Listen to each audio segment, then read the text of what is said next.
The evening sun cast long shadows across Oak Harbor's main street as Robert Bob Miller wiped his grease-stained hands on a rag that had seen better days. He'd just finished rebuilding the engine of a 1967 Chevy pickup, a labor of love that had taken him 3 days longer than quoted, but he wouldn't charge old Pete Johnson an extra dime. Some things were about pride and craftsmanship, not the bottom line. She purrs like new, Bob said, closing the hood with a satisfying thunk. Better than new, actually. They don't make 'em like this anymore. Pete, a retired postal worker who'd saved for years to restore his father's truck, ran his weathered hand along the polished fender. "You're a miracle worker, Bob. Dealership said it was scrap metal." Bob shrugged, tucking the rag into the back pocket of his work pants. "Those dealer boys wouldn't know a good engine if it fell on their Italian shoes. They're too busy selling computers on wheels." After Pete drove away, Bob locked up Miller's mechanical shop, the converted gas station he'd purchased after leaving his engineering career. The vintage-style sign, hand-painted by a local artist, swung gently in the evening breeze. His back ached from bending over engines all day, a twinge that seemed to get sharper with each passing year. At 45, he wasn't old, but some days his body disagreed. The walk to Stanley's place took less than 5 minutes. The neighborhood bar had been around since the Nixon administration, its neon beer signs and wood-paneled walls unchanged by time or trend. For Bob, it was a sanctuary of sorts, one of the few places where the world made sense. "Right on time," Stanley Kowalski said as Bob took his usual stool. The 70-something bar owner slid a glass of whiskey across the worn wooden counter. Stanley, a Vietnam vet with a gray handlebar mustache, had an uncanny ability to predict when his regulars would arrive. "Engine troubles don't run on schedules, Stan," Bob replied, taking a grateful sip. The familiar burn was welcome after a long day. The place was nearly empty, just how Bob liked it. A Coltrane tune played softly from the vintage jukebox in the corner, a machine Bob had repaired last winter when Stan couldn't find replacement parts. The only other patrons were a couple of retirees playing checkers by the window, too engaged in their game to notice anything else. That's why he noticed her immediately when she walked in. She didn't belong here, not in her tailored gray suit and sensible, yet expensive heels. Her chestnut hair was pulled back in a no-nonsense bun, but a few strands had escaped, suggesting a long day. She carried herself with the kind of confidence that came from boardrooms, not neighborhood bars. She hesitated at the door, scanning the room before approaching the bar and taking a seat 3 stools away from Bob. She placed her phone face down on the counter, an intentional gesture that caught Bob's attention.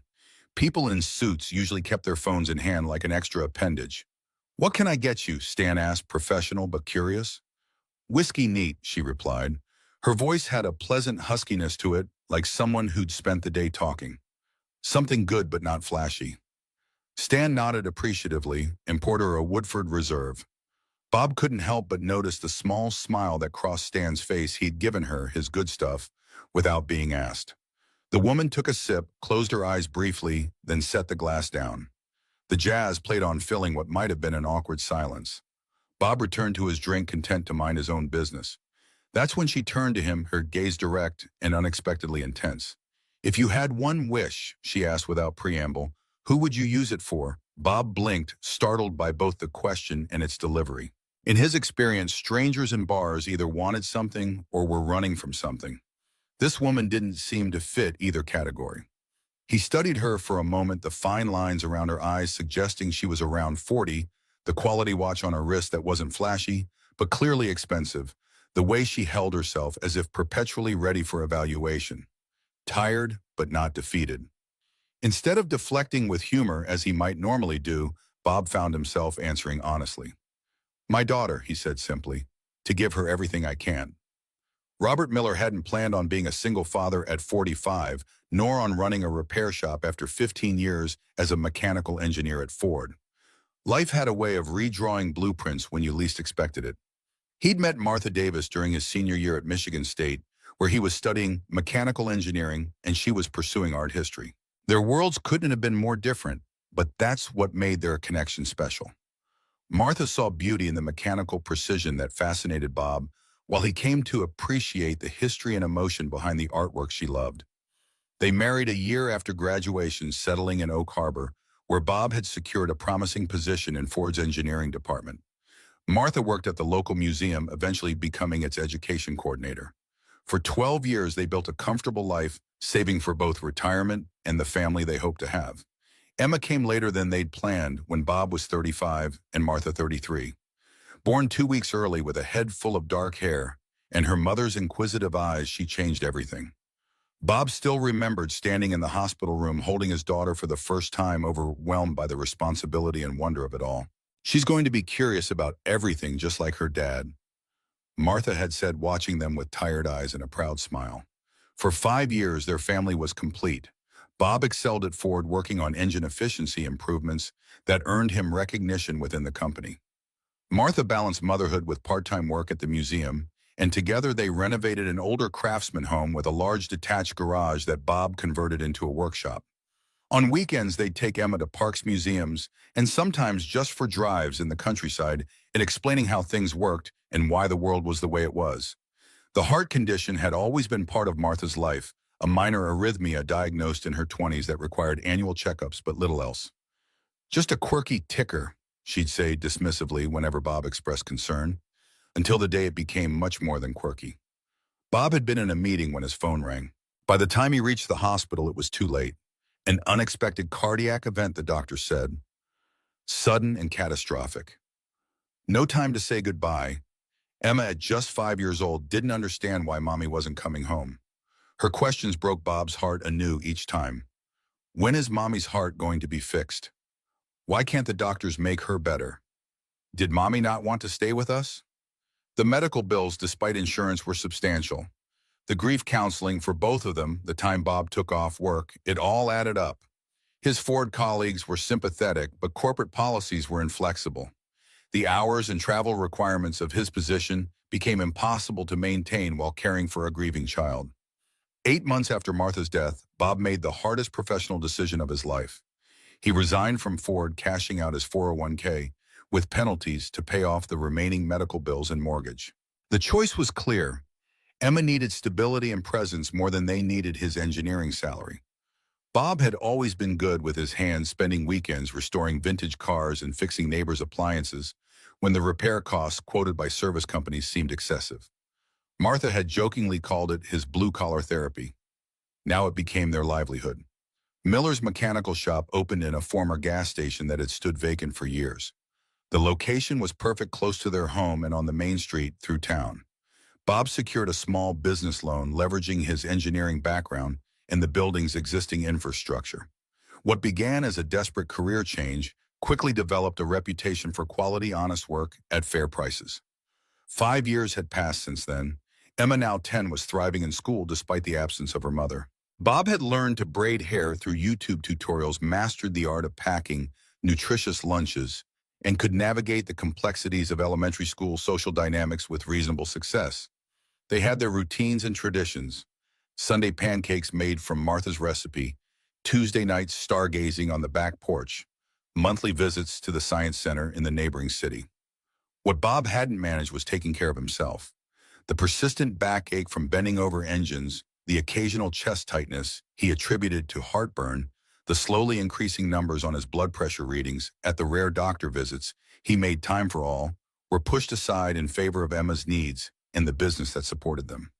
Dating seemed like a complication he couldn't afford, both logistically and emotionally. Martha's absence remained a presence in their home, not as a ghost, but as a foundation.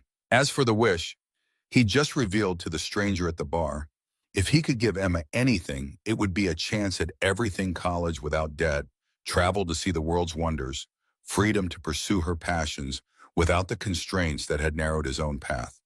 And perhaps, though he rarely admitted it even to himself, a female presence in her life who could guide her through the experiences a father couldn't fully understand. My daughter, he'd said to the woman in the suit, to give her everything I can. Catherine Hayes had achieved what most would consider the pinnacle of success. At 40, she was the founder and CEO of InnoTech Solutions, a healthcare software company valued at over $400 million. Her office overlooked the city skyline. Her schedule was managed by 2 executive assistants, and industry publications regularly featured her as a pioneer in medical technology innovation. What those glossy magazine profiles didn't capture was the woman currently sitting in a neighborhood bar, asking a stranger about wishes. Catherine grew up in a middle-class neighborhood in Cincinnati, the only child of an electrician father and a librarian mother. From an early age, she showed an uncanny ability to understand how things work, taking apart household appliances and reassembling them, sometimes to her parents' dismay. Her father, recognizing her talent, began teaching her about circuits and wiring when she was just 8 years old. "You've got hands made for fixing things," he'd tell her as they huddled over broken toasters and radios at his workbench. "But you've got a mind made for bigger things." That mind earned her a scholarship to MIT, where she studied computer science with a focus on healthcare applications. Her senior thesis, a program that improved diagnostic accuracy for heart conditions, caught the attention of a major medical software company. By 25, she was leading their research division. By 30, she'd grown frustrated with corporate bureaucracy and launched InnoTech with seed money from investors who recognized her vision. The company's first product, a patient monitoring system that reduced hospital readmission rates by 20%, became the industry standard within 3 years. Success followed success, and Catherine found herself at the helm of a rapidly growing enterprise. Board meetings, investor pitches, international conferences, her calendar was perpetually full, 6 months in advance. What vanished from that calendar was time for the hands-on work she'd once loved. The last circuit board she'd personally designed was now framed on her office wall, a relic from another life. The workbench her father had built for her 30th birthday sat unused in her penthouse apartment, its tools still organized with engineer's precision, but gathering dust. 6 months ago, she'd ended her engagement to Richard Bennett, the CEO of a pharmaceutical distribution company. What had begun as a meeting of minds had evolved into a strategic partnership, as she'd overheard him describing their relationship to a colleague. "The synergy between our companies creates significant market advantages," he'd said, reducing their planned marriage to a business transaction. Catherine had returned the ring that evening without explanation, ignoring his confused protests. The business press had speculated wildly about the breakup, but she had never commented publicly. Privately, the experience left her wondering if anyone would ever see Catherine the woman rather than Hayes the CEO. The chronic headaches had begun shortly after. Her doctor blamed stress and recommended rest, meditation, and perhaps a vacation. Catherine had nodded politely while mentally rescheduling the board meeting that conflicted with the follow-up appointment. Tonight had been particularly grueling. A presentation to potential investors followed by a contentious meeting with the board about expansion plans. When her driver had suggested the usual route to her penthouse, something in Catherine rebelled. On impulse, she directed him to drop her several blocks from her destination, claiming she needed fresh air. Instead of heading home, she'd walked until she found Stanley's Place, a bar so unlike her usual haunts that no one would think to look for her there. What she hadn't expected was the man with grease-stained hands nursing a whiskey by himself, radiating a quiet self-assurance that had nothing to do with status or achievement. She certainly hadn't planned to ask him such a personal question, but something about his weathered hands and steady gaze made her want to hear his answer. "My daughter," the mechanic had said, "to give her everything I can't." His answer hung in the air between them, simple yet profound. Catherine had expected something self-serving. Most people did when given hypothetical wishes. His immediate focus on someone else intrigued her.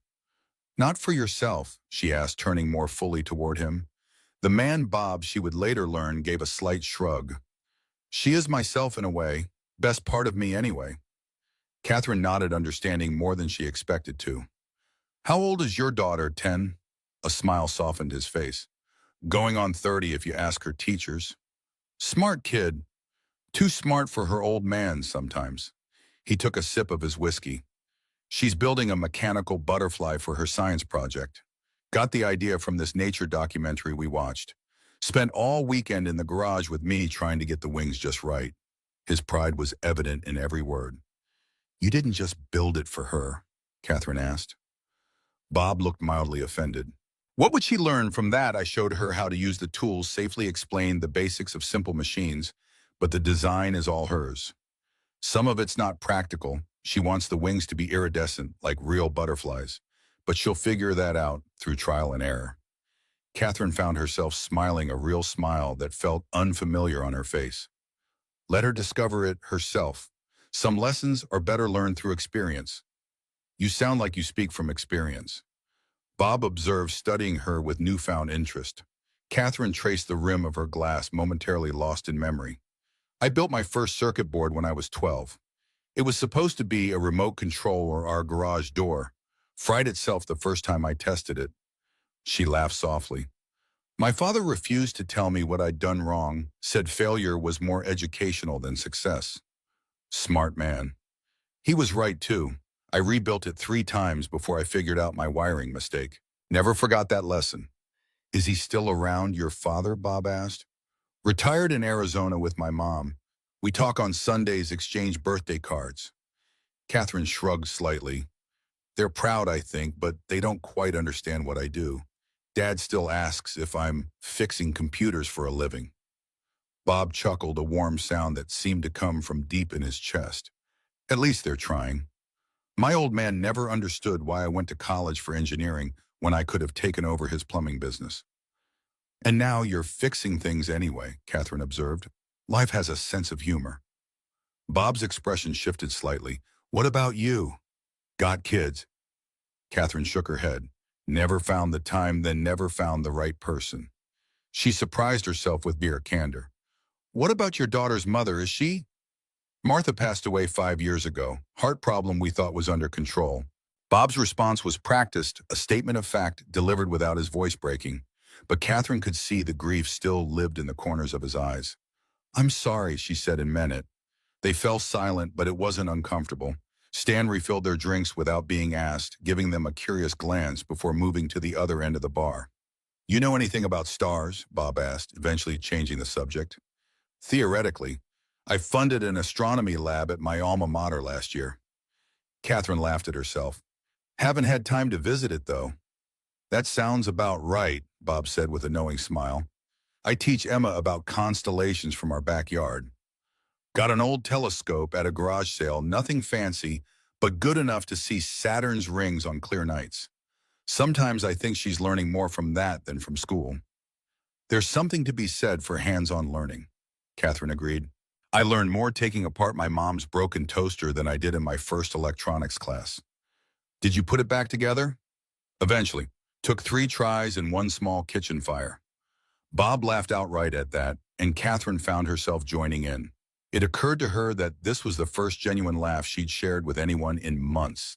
Her usual social interactions were calculated networking events, charity galas, business dinners, where every conversation had an underlying purpose. As the evening progressed, they moved from childhood memories to favorite books, from Bob's struggles with Emma's increasingly complex homework to Catherine's frustration with board members who underestimated her technical expertise. Neither mentioned last names, job titles, or specific details that would identify their social positions. In that anonymous space, they were simply 2 people connecting across the invisible barriers that might otherwise have separated them. Emma's obsessed with these books about a kid detective, Bob was saying, animatedly describing his daughter's latest passion. Reads them under the covers with a flashlight when she thinks I don't know. I pretend not to notice, figure any kid that excited about reading is doing all right. My mother did the same thing, Catherine said. Except I was reading technical manuals I'd smuggled from my dad's workshop. Were you always this intense? Bob asked, his tone gently teasing.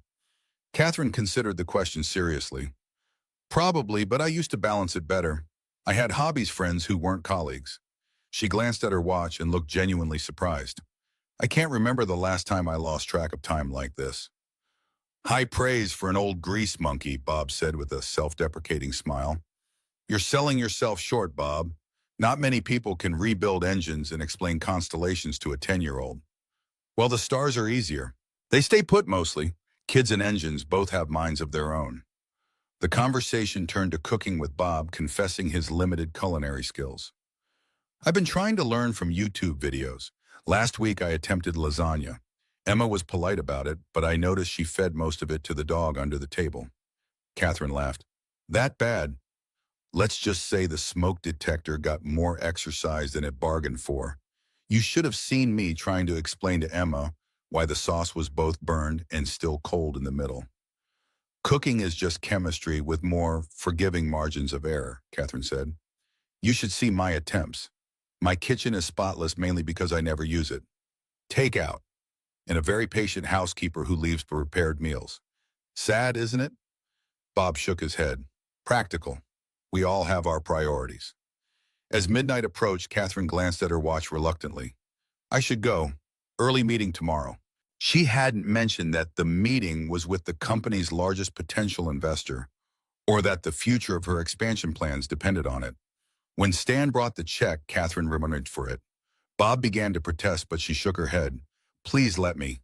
There was something in her tone that made it clear this wasn't about money, but about something else, perhaps gratitude for a rare moment of normalcy.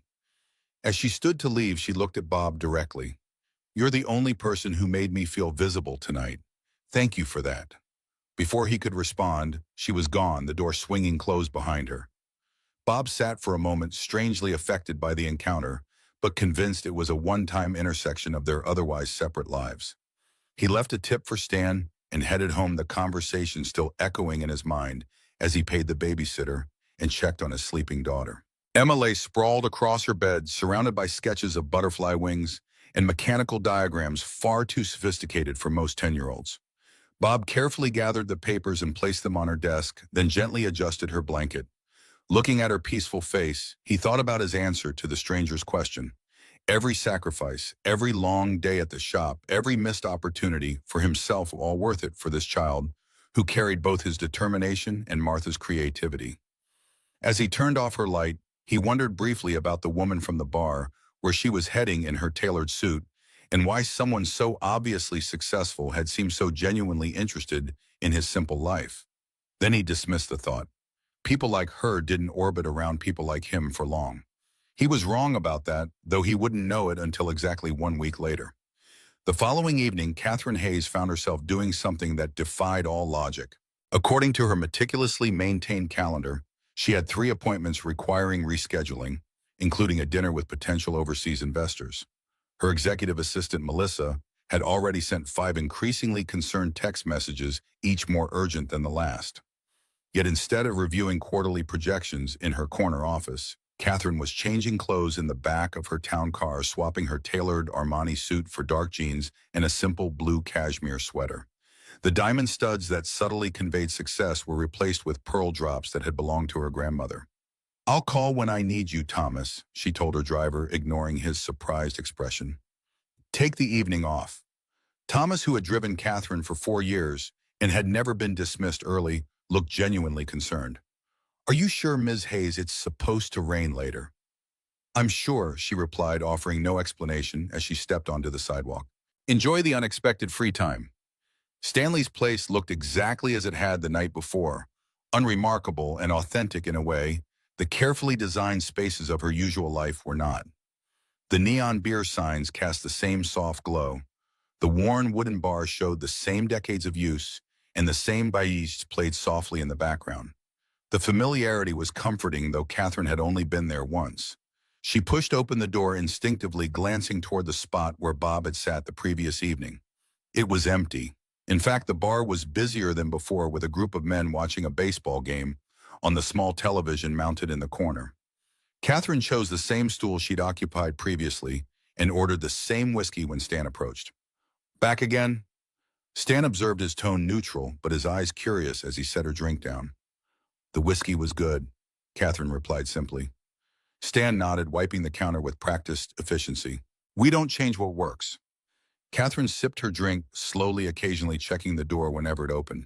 A couple celebrating an anniversary, a woman reading a dog-eared paperback, 3 construction workers still in their dusty work clothes. But no Bob. The minutes stretched into an hour, then 2. Stan refilled her drink without comment, though Catherine caught him studying her with quiet interest. He doesn't come in every night, Stan finally said, wiping the counter. Usually just Tuesdays and Fridays after work. Catherine felt a flush of embarrassment at being so transparent. We just had an interesting conversation. I thought. She trailed off, unsure how to explain something she didn't understand herself. Stan nodded as if this made perfect sense. Bob's a good man, been coming here since his wife passed. Doesn't talk much to strangers, though. He leaned slightly closer, lowering his voice. You must have made quite an impression. Catherine's professional instinct for information activated. Bob. Miller Stan supplied without apparent concern for his regular's privacy. Runs Miller's mechanical shop over on Main Street. Fellow can fix just about anything mechanical. He gestured toward the jukebox. Rebuilt that beauty when the manufacturer said parts weren't available anymore. Good with his hands. Rebuilt my walk-in cooler last summer when the supplier wanted to charge me double. Catherine nodded, committing the details to memory. His daughter sounds remarkable, too. Emma Sharp, as a tack that one, comes in sometimes on Sunday afternoons when Bob stops by to check the register system. Always has a book bigger than she is. Stan smiled fondly. Tells me all about whatever science thing she's working on. Way over my head, but Bob understands every word. Man could have been an engineer with that brain of his. He was, Catherine said softly, remembering a detail from their conversation. Stan raised an eyebrow but didn't press. After a moment, he moved away to serve other customers, leaving Catherine with her thoughts.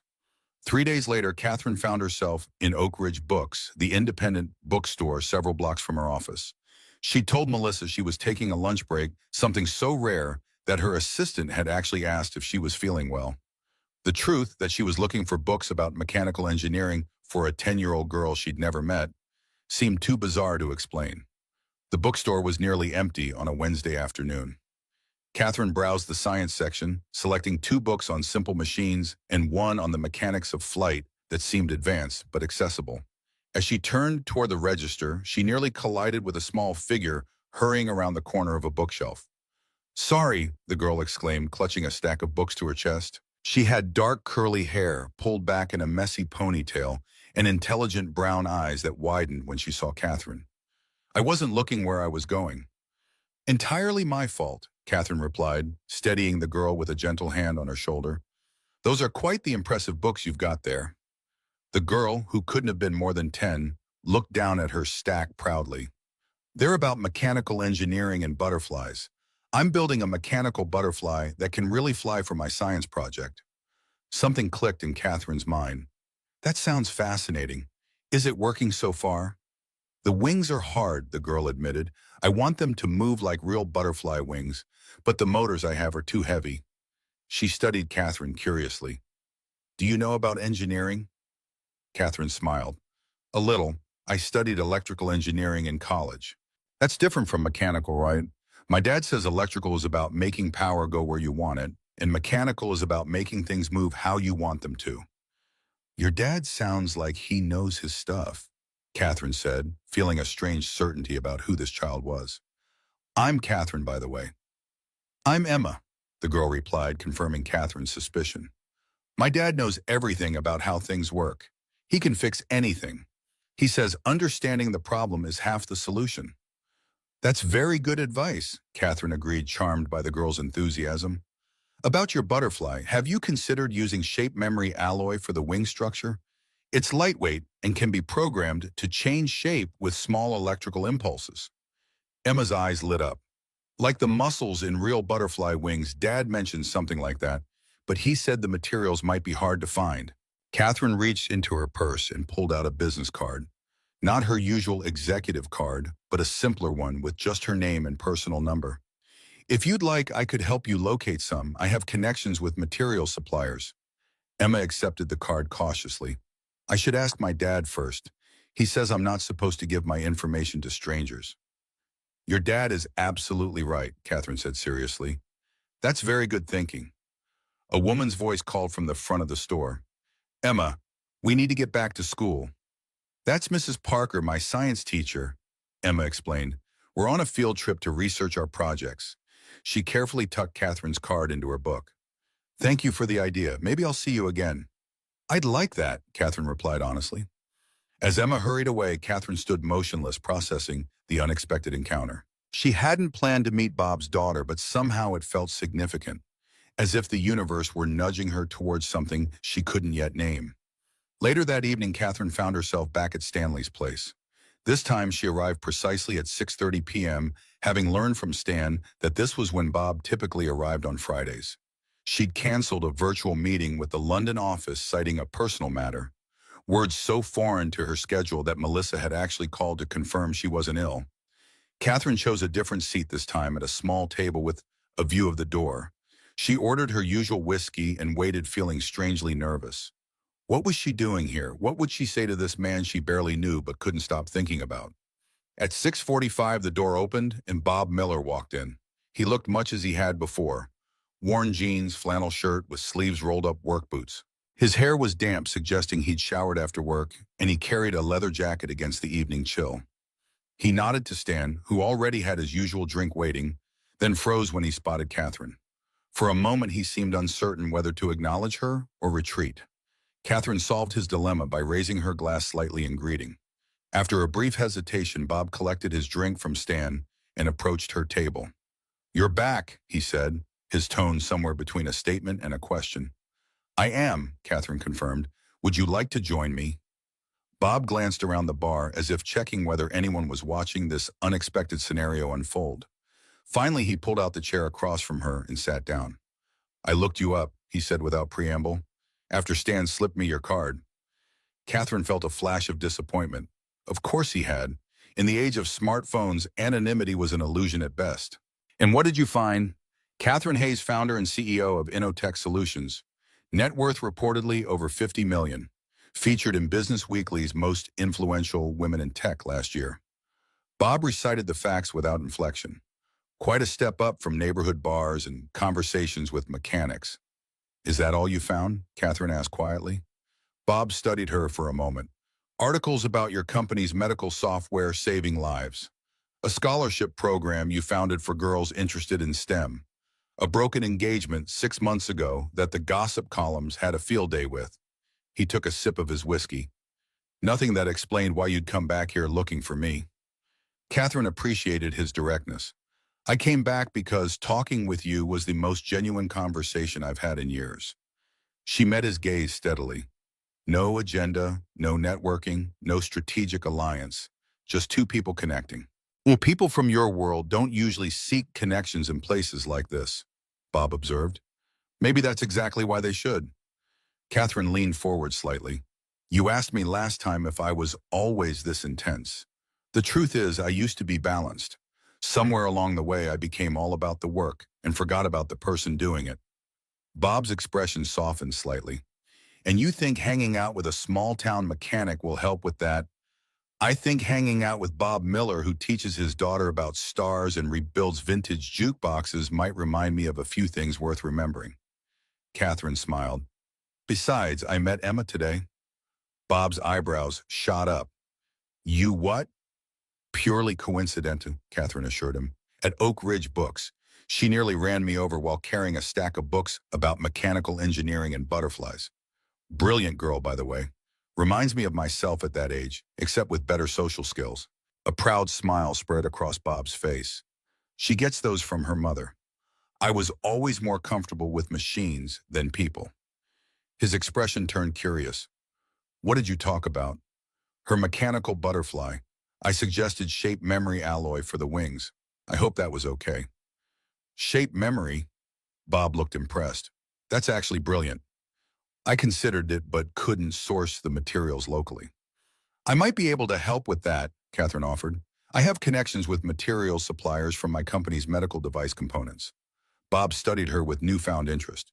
"You really do know your stuff, don't you? I figured the CEO would be more about spreadsheets than soldering irons."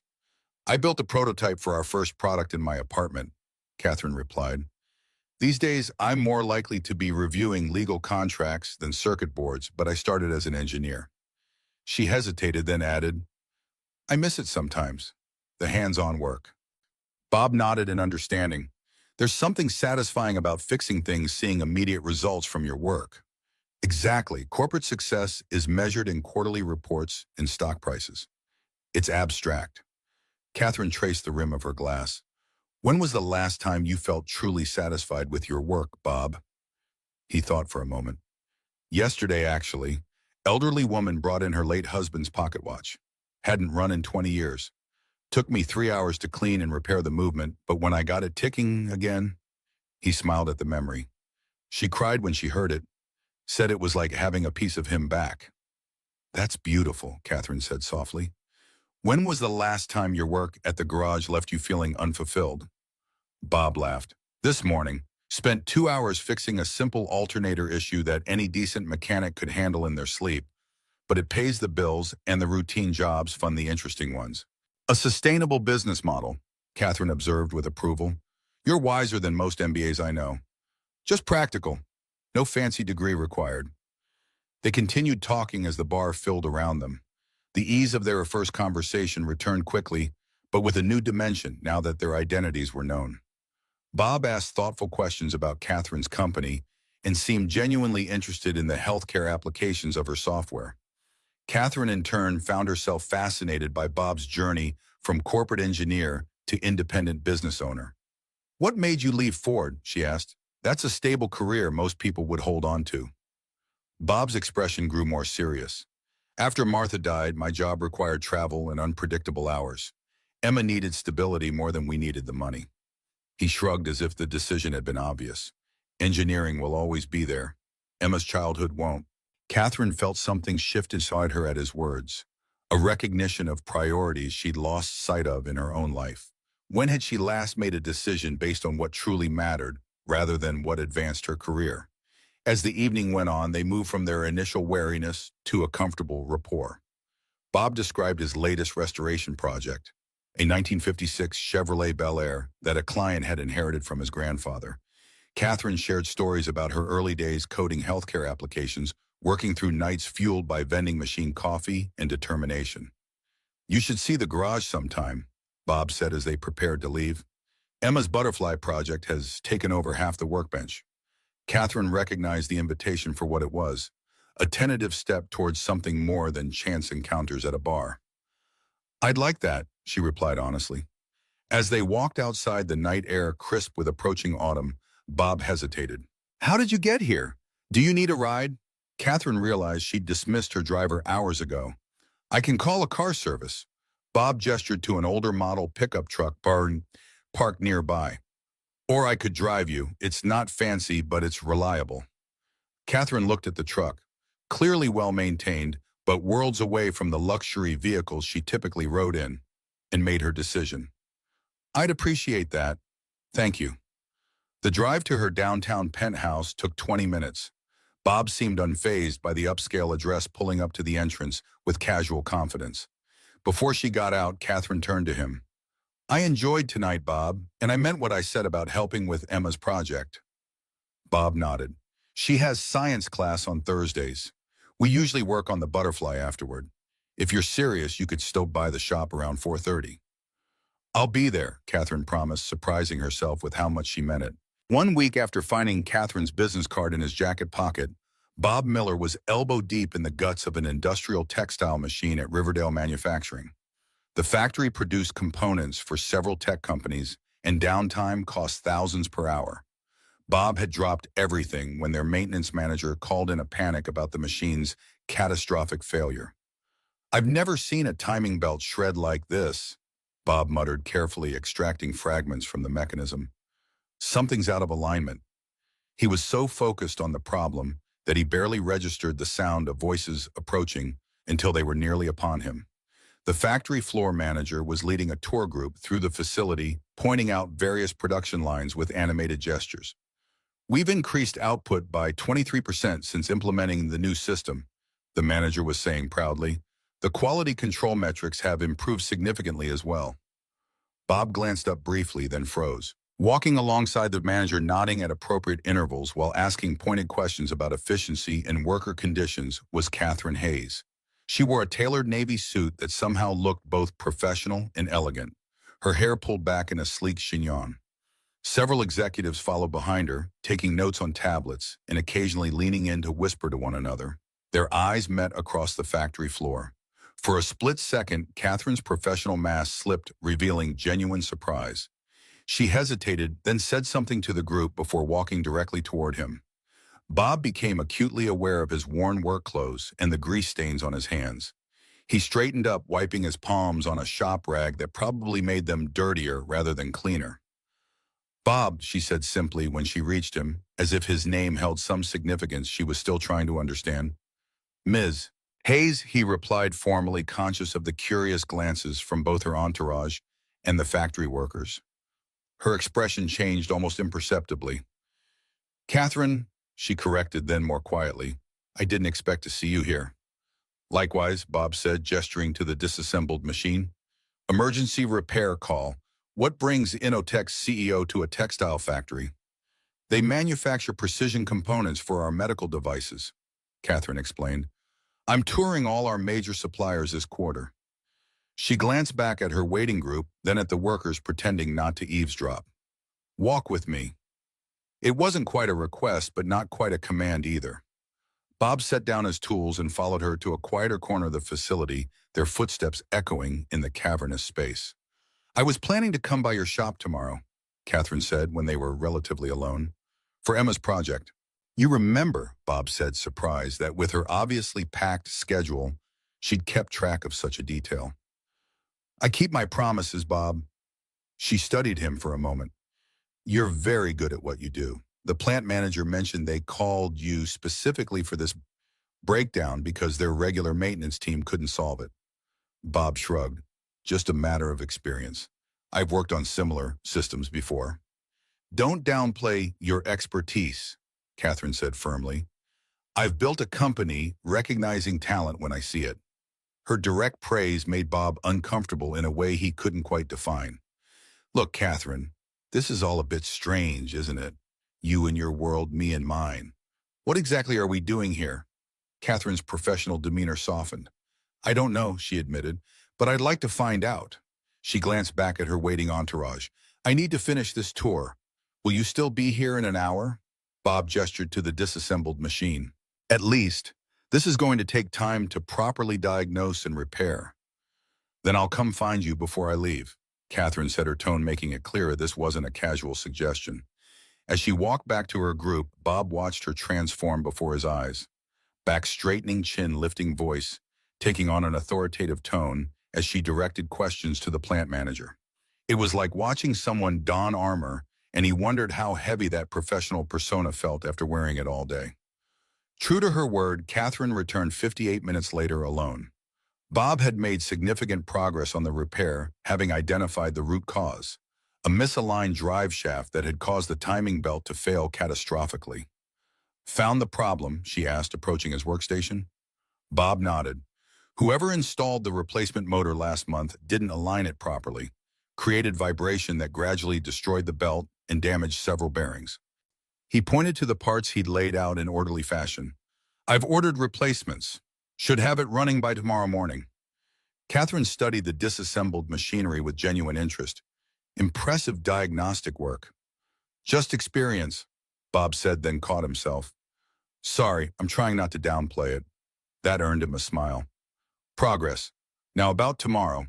Emma will be at the shop around 4:15. She's excited to meet the electrical engineer lady again. Bob wiped his hands on a cleaner rag. Fair warning, she'll have about 1,000,000 questions. I look forward to every one of them, Catherine replied.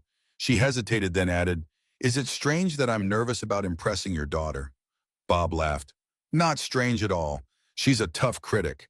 Once told my best customer his classic Mustang was inefficient by design. Smart girl?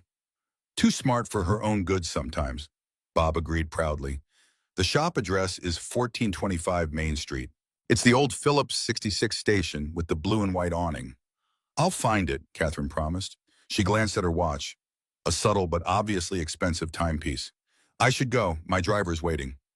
Bob nodded, suddenly aware again of the gulf between their worlds. See you tomorrow, then? Catherine turned to leave, then paused. Bob, thank you. For what? For seeing me as Catherine, not just Hayes, the CEO. With that, she walked away, her heels clicking purposefully on the concrete floor. Bob watched her go, wondering what exactly he was getting himself into. Then he turned back to the machine, losing himself once more in the familiar comfort of mechanical problems that, unlike human relationships, had clear solutions. Over the next few weeks, a strange but comfortable routine developed. Catherine would visit Miller's mechanical shop on Thursday afternoons, ostensibly to help with Emma's butterfly project, but increasingly because she enjoyed the company of both Millers. Bob found himself looking forward to these visits, making sure the shop was tidier than usual, and that Emma had her project materials organized. For Catherine, the repair shop became a sanctuary from the pressures of corporate life. She would arrive in her business attire, but keep a change of casual clothes in her car switching before entering the shop. The transformation was more than physical. Her entire demeanor would shift the tension visibly, leaving her shoulders as she stepped into Bob's world. Emma took to Catherine immediately, bombarding her with questions about electrical engineering, computer programming, and occasionally what it was like to be a boss lady. Catherine answered each question with patience and respect, never talking down to the girl or simplifying concepts unnecessarily. "You're good with her," Bob observed one Thursday as they watched Emma testing different wing designs. "Natural, even." Catherine looked surprised. "Really, I've never spent much time around children. I wasn't sure if I was doing it right."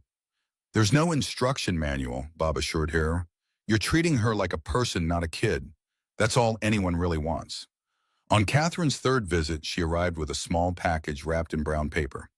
"A little something for the project," she explained as Emma eagerly unwrapped it. Inside was a set of shape memory alloy samples and a simple circuit board.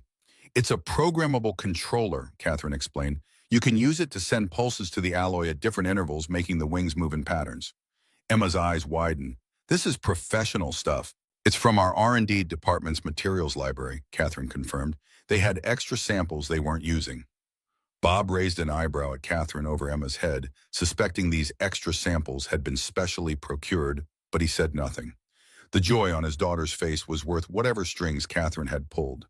Their relationship evolved in unexpected ways. Catherine began bringing unusual repair challenges to Bob.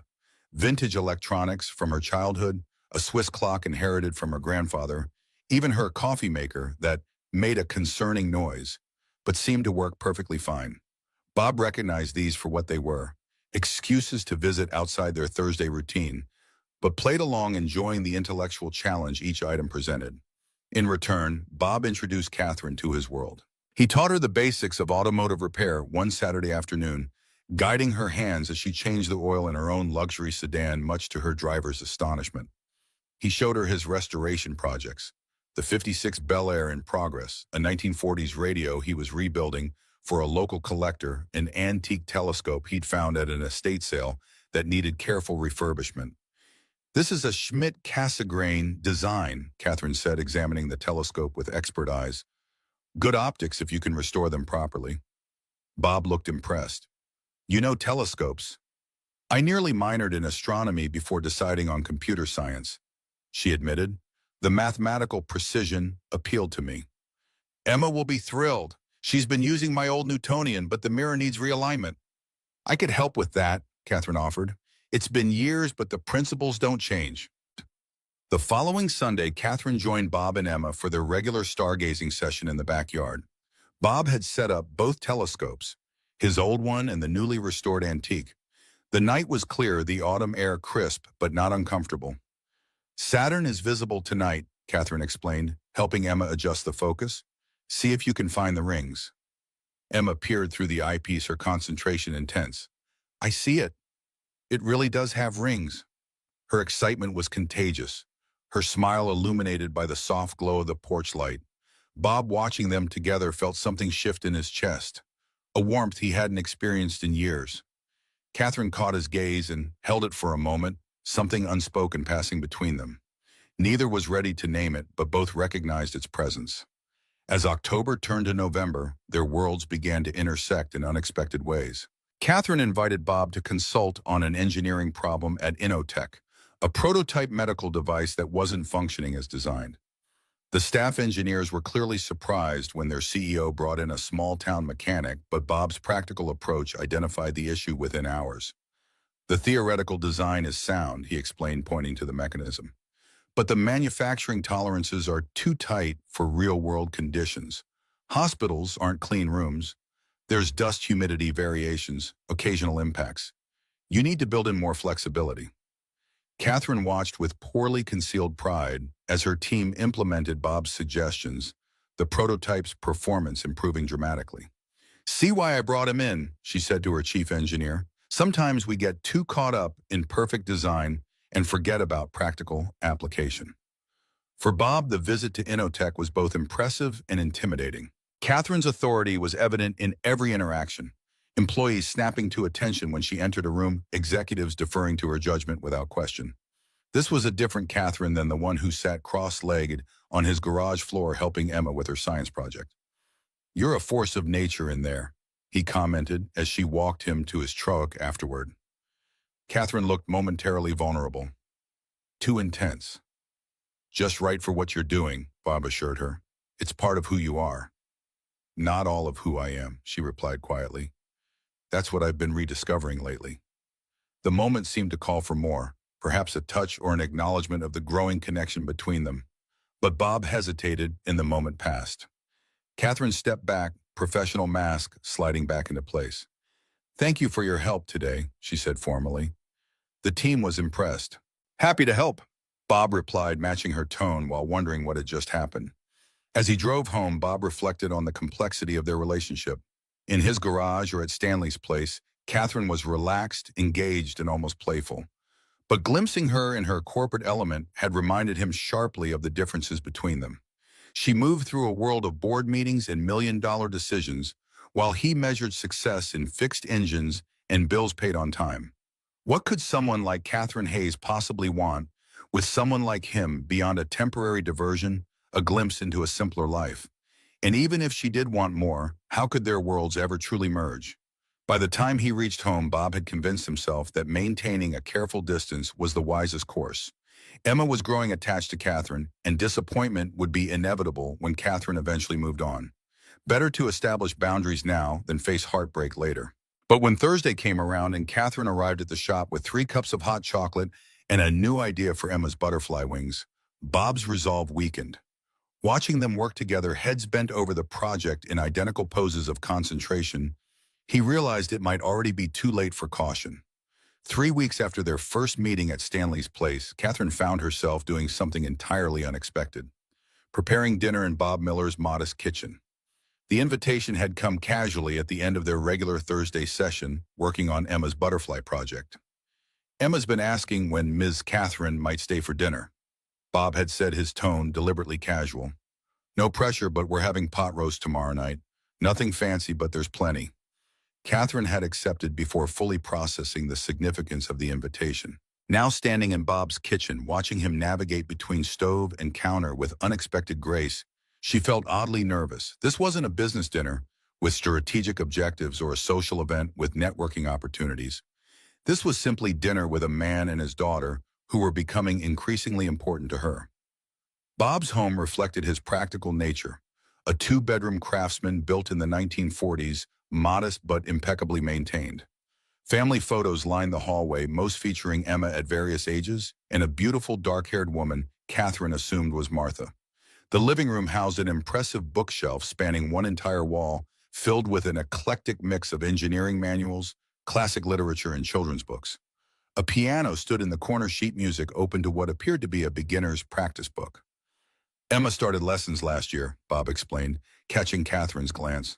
"Martha played. Thought it was important Emma had that connection to her mom." "That's lovely," Catherine said softly, touched by Bob's devotion to preserving Martha's memory for their daughter. The kitchen showed signs of Bob's engineering mindset. Tools and appliances arranged with practical efficiency, nothing fancy, but everything functional. A child's artwork covered the refrigerator, mostly technical drawings labeled in Emma's careful handwriting. "Can I help with anything?" Catherine offered, feeling oddly out of place. Despite growing up in a middle-class home with parents who cooked every night, her adult life had been so removed from domestic routines that standing in a family kitchen felt like visiting a foreign country. "You can set the table if you'd like," Bob suggested, handing her a stack of simple white plates. "Emma should be finished with her homework soon." As if on cue, they heard footsteps racing down the hall. Emma burst into the kitchen, her face lighting up when she saw Catherine. "You really came. Dad said you might be too busy." "I wouldn't miss it," Catherine assured her, surprised by how much she meant it. "Did you bring the special wire?" Emma asked eagerly, "for the butterfly control circuit." "Emma," Bob admonished gently, "Catherine's our dinner guest, not your engineering consultant." "It's fine," Catherine laughed, reaching into her purse. "And yes, I brought the microfilament wire we talked about. But maybe we should look at it after dinner." Emma nodded solemnly. "Dad's pot roast is worth paying attention to. He only makes it for special occasions." Bob looked slightly embarrassed. "It's not that special, just my mother's recipe." It smells amazing, Catherine said truthfully. The rich aroma of slow-cooked beef and herbs filled the kitchen, reminding her of Sunday dinners from her childhood. Dad had to watch like 5 YouTube videos to learn how to make it right, Emma informed her, with the brutal honesty of children. The first time it was super burned on the outside and still cold inside.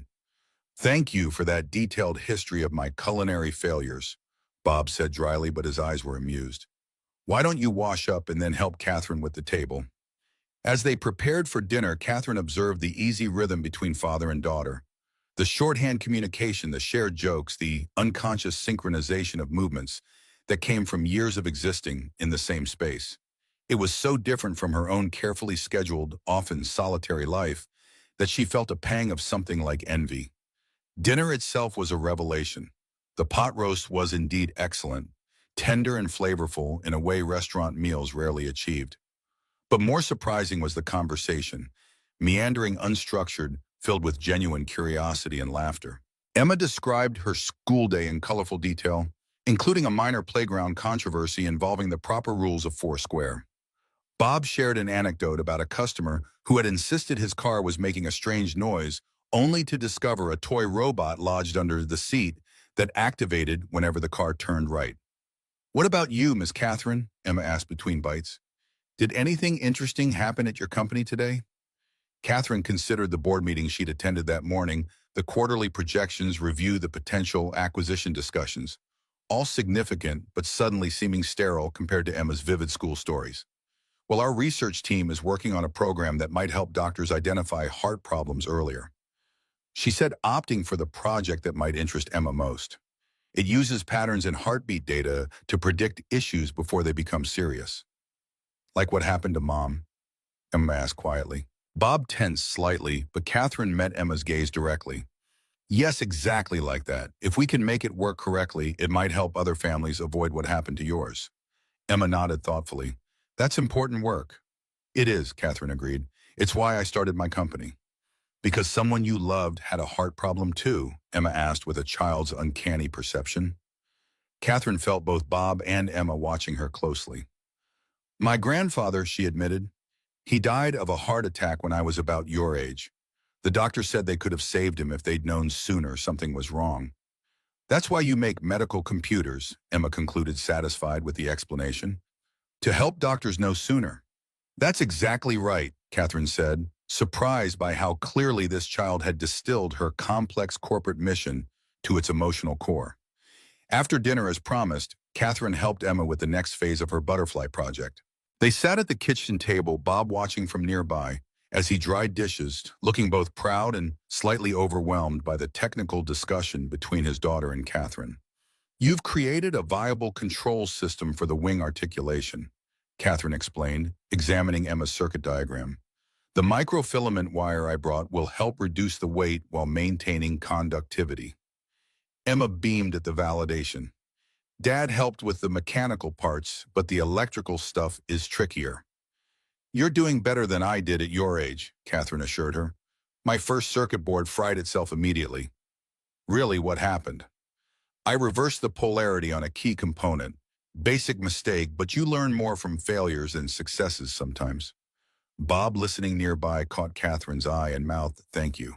She wasn't sure if he was thanking her for the help with the project or for the way she engaged with Emma, but either way, it warmed something inside her.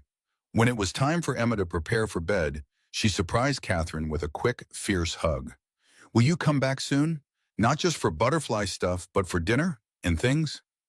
Catherine, momentarily speechless, found herself hugging the child back.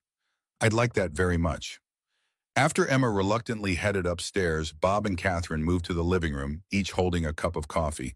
An awkward silence fell between them, the first since their early encounters. "She likes you," Bob finally said, his tone impossible to read. "I like her too," Catherine replied honestly. "She's remarkable, Bob. Smart, curious, kind.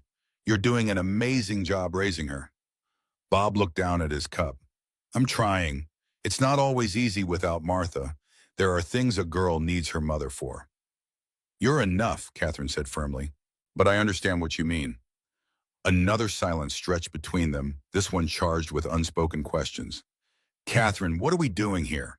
Bob finally asked, echoing his question from the factory floor weeks earlier. Having coffee, she tried, aiming for lightness. You know what I mean? His expression was serious now. You're a successful CEO with a life I can barely comprehend. I'm a small-town mechanic raising a daughter alone. In what world does this make sense? Catherine set her cup down carefully. Maybe it doesn't need to make sense yet. Maybe we're just two people who enjoy each other's company. And when Emma gets attached, when she starts counting on you being around, there was a protective edge to his voice now. She's lost enough already. The implication was clear. Bob wasn't worried just about Emma's heart. I'm not playing games, Bob, Catherine said quietly.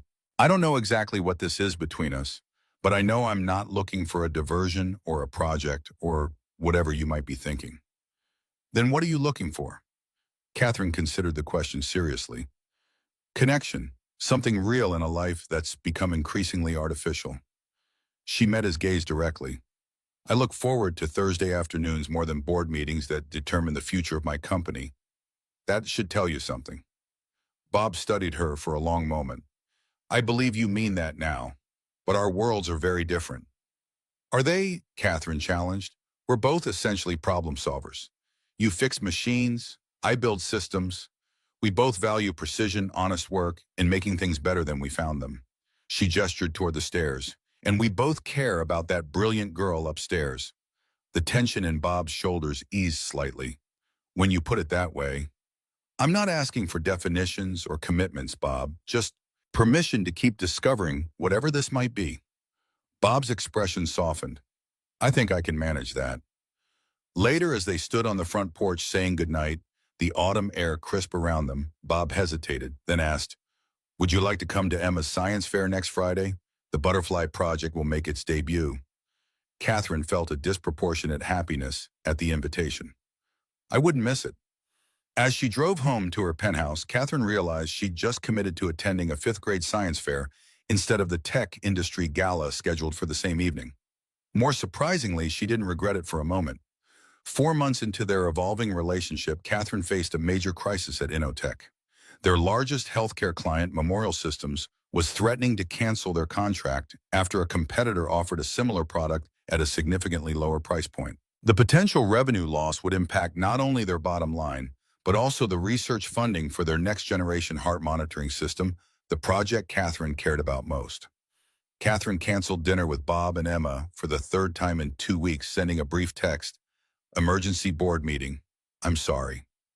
She'd been doing this more frequently lately, hating herself for the disappointment she knew it caused, but unable to step away from the company that depended on her leadership. The emergency meeting stretched past midnight, executives and lawyers arguing strategy, while Catherine tried to maintain focus despite the pounding headache that had become her constant companion. When the last board member finally left, she remained at the conference table staring at spreadsheets that blurred before her exhausted eyes.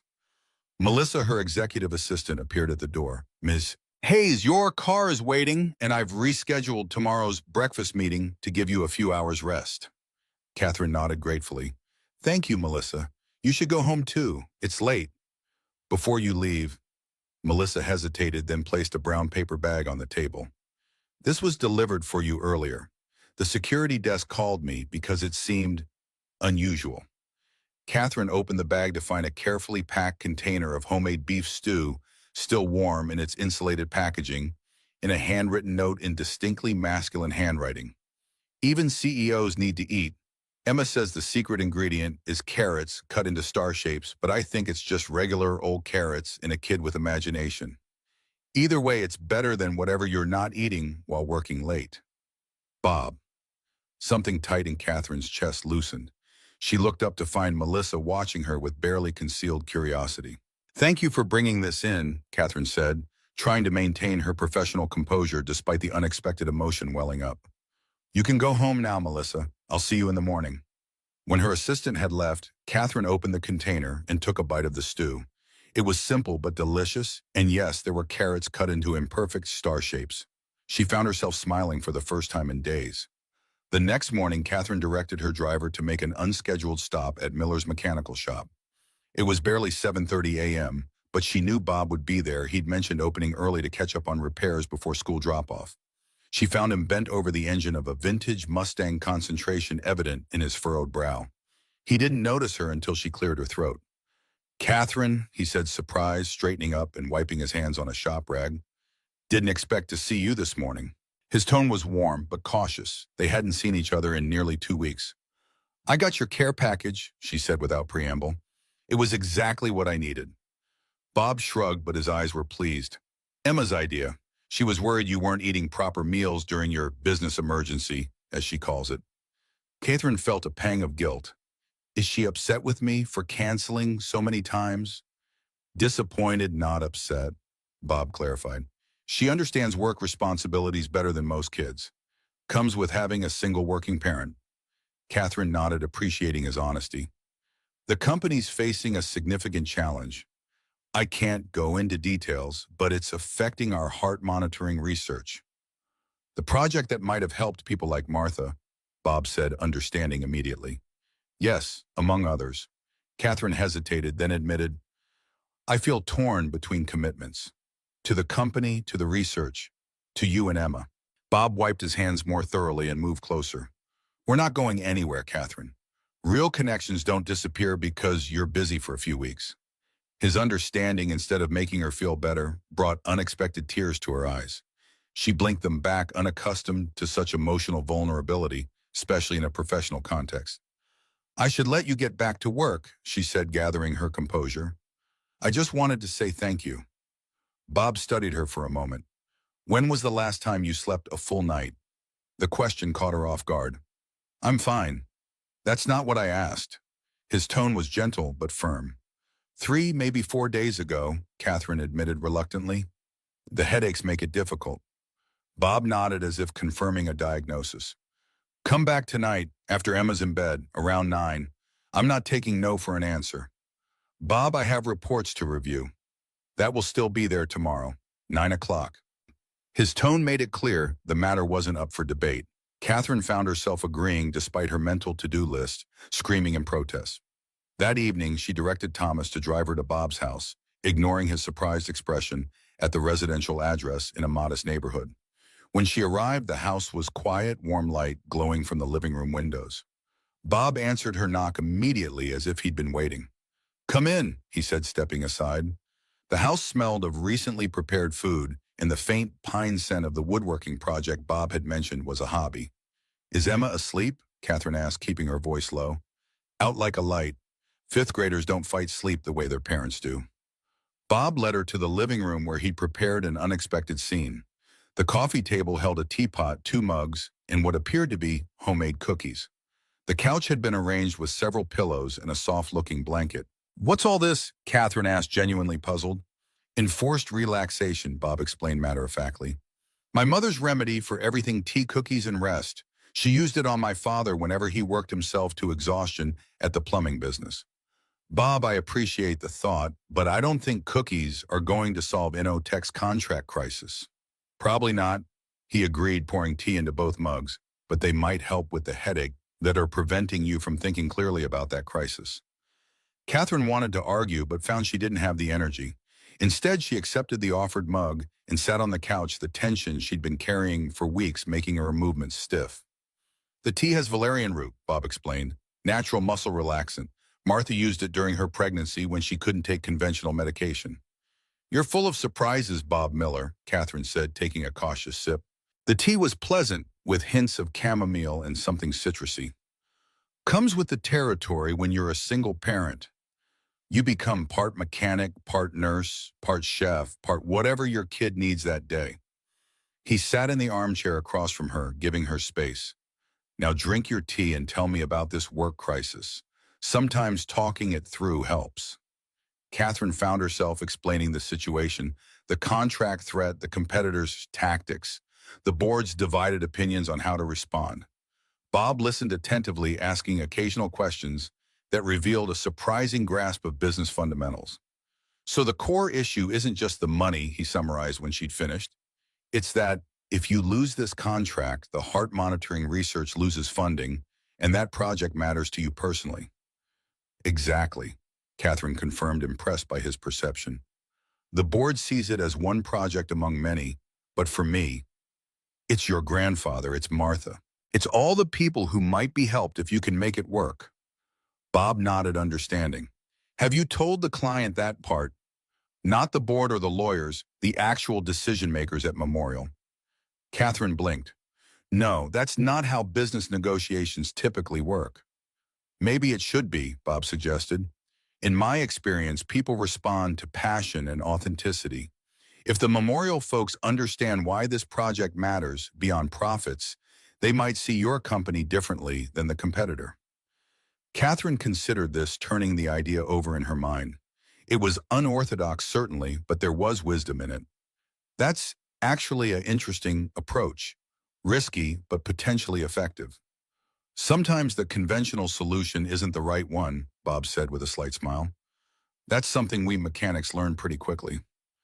They continued talking, Catherine's posture gradually relaxing as the tea did its work. Bob shared stories about particularly challenging repairs that required creative thinking, drawing parallels to her business dilemma in ways that offered fresh perspective. You should consider consulting, Catherine told him. You have a natural talent for problem solving. I'll stick with engines, Bob replied, less stressful. At some point, Catherine's exhaustion caught up with her.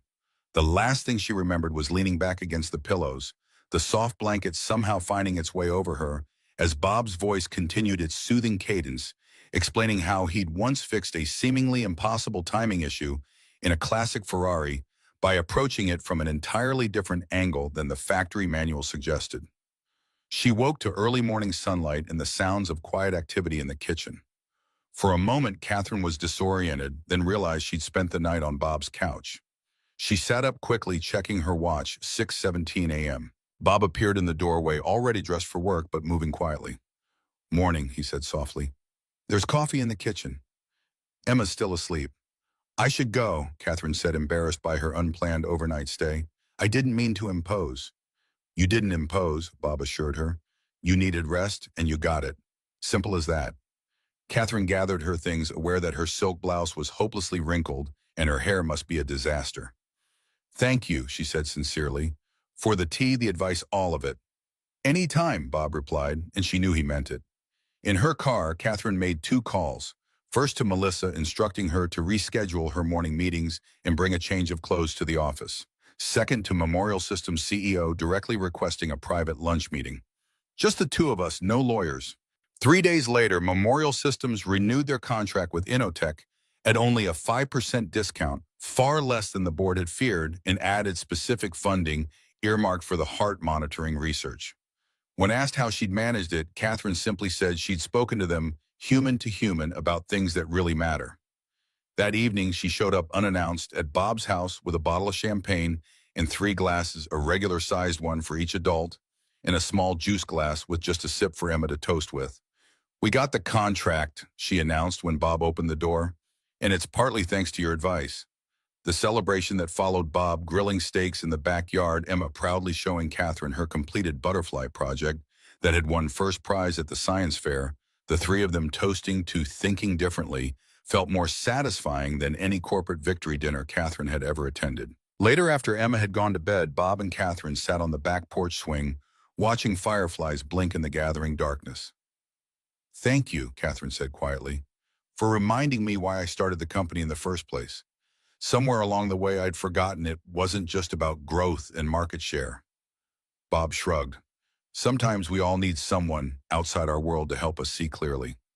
Catherine turned to look at him, really look at him, the laugh lines around his eyes, the capable hands that could fix anything mechanical, the quiet strength that had rebuilt a life for Emma after devastating loss. Without overthinking it, she leaned forward and kissed him a gentle, questioning kiss that he returned with equal care. When they separated, Bob tucked a strand of hair behind her ear. Been wanting to do that for a while, he admitted. What took you so long? Catherine asked with a small smile. Needed to be sure you weren't just slumming it with the local mechanic, he said, only half joking. Catherine's expression grew serious. Is that what you think this is? No, Bob said after a moment. Not anymore. Good, Catherine replied, leaning her head against his shoulder as they continued swinging gently in the darkness. Because it's not. Not even close. 2 weeks after their first kiss, Bob received an urgent call from Emma's school. His daughter had developed a high fever during class and needed to be picked up immediately. Bob's heart raced as the school nurse described symptoms: 102.5 temperature, complaints of dizziness, general malaise. "I'll be right there," he promised, already reaching for his keys. Then reality hit. He was 45 minutes away at the Riverdale manufacturing plant, elbow deep in a critical repair job that had the entire production line shut down. The plant manager was hovering anxiously, reminding him that every minute of downtime cost thousands. "Problem?" the manager asked, noting Bob's suddenly distracted demeanor. "My daughter's sick at school. I need to go get her." Bob began gathering his tools, mind racing through options. His usual backup, their elderly neighbor, Mrs. Patterson, was visiting her sister in Florida. The other parents he occasionally carpooled with all worked full-time jobs that weren't easily abandoned. "Miller, we've got 300 employees standing idle," the plant manager said, his tone sympathetic but firm. "Another hour and we can get the night shift in early, but right now—" Bob ran a hand through his hair, the conflict tearing at him. Emma needed him, but walking away from this job would damage his professional reputation and possibly cost him the Riverdale contract, their largest consistent client. With no better option, he made a call he'd been reluctant to make, catching himself holding his breath as he waited for an answer. "Catherine Hayes," came the crisp professional response after 2 rings. "Catherine, it's Bob. I'm sorry to bother you at work, but I have a situation." He quickly explained the circumstances, hating the vulnerability in his voice but seeing no alternative. "I know you have important meetings today. I wouldn't ask if—" "Text me the school address," Catherine interrupted without hesitation. "I'll be there in 20 minutes. "Catherine, are you sure the plant manager says they need at least another hour?" "Bob?" Her voice softened slightly. "I'm already grabbing my purse. Emma needs someone and you're stuck. This is what—" She paused briefly. "Friends do for each other." The relief nearly buckled his knees. "Thank you. The nurse's name is Garcia. I'll call ahead so they know to expect you. Focus on your repair job." "I'll take care of Emma," Catherine assured him before disconnecting. Bob returned to the machinery with renewed concentration, working with precision and speed that impressed even the anxious plant manager. 53 minutes later, the repaired equipment hummed back to life, the production line resuming with a cheer from the waiting workers. "That's some impressive work, Miller," the manager acknowledged.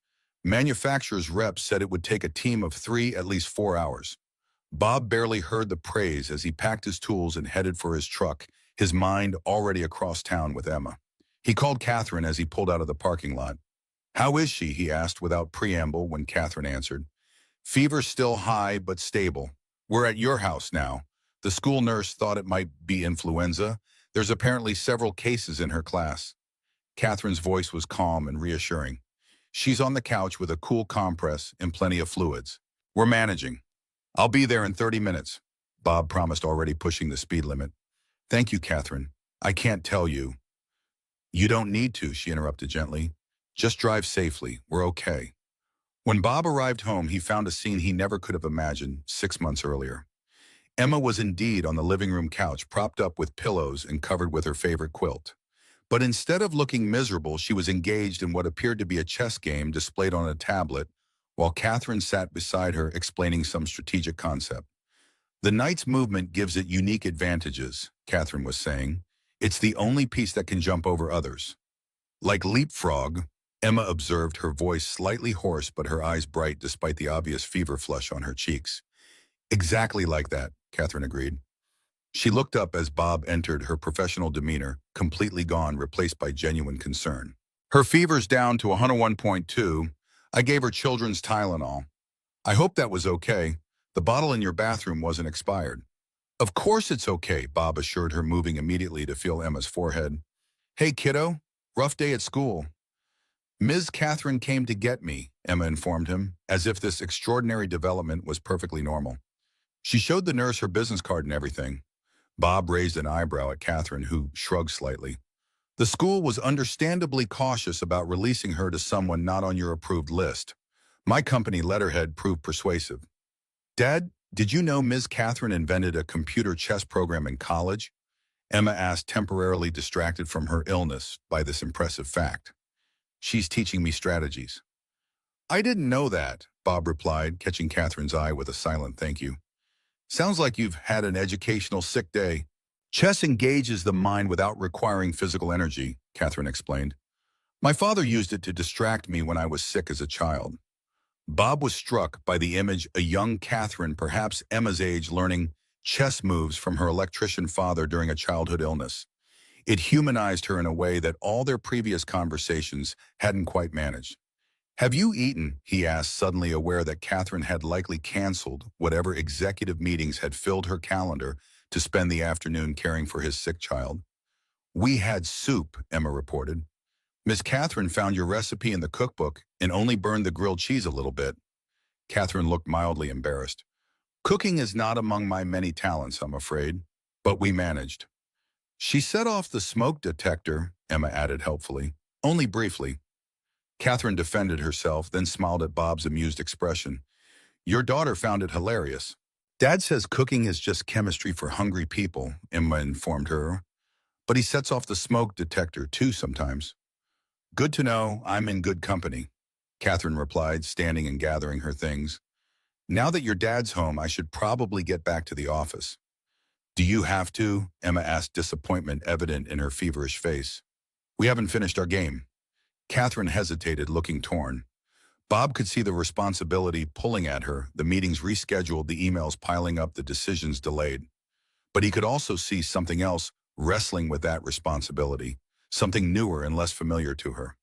Your move will still be there tomorrow, she said finally, clearly making a decision. If it's okay with your dad, I could come by after work to check on you and continue our game. Emma looked to Bob with pleading eyes. Dad, Catherine's welcome anytime, Bob said simply, but only if it really works with her schedule.